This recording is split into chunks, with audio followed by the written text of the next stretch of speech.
Hi everyone, welcome to Take My Life. In today's video, I'm going to show you how to send one-time view video on WhatsApp. So let's jump right in. First, open WhatsApp on your device. Open the chat where you want to send the video. Tap on the camera option from the bottom right corner of your screen.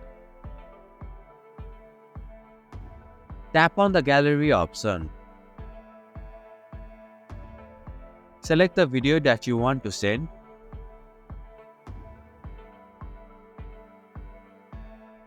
Before sending, look for the one icon next to the add caption option.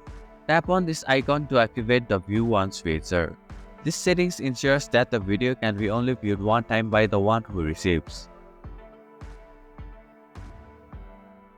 Finally, tap the send button to share your disappearing video.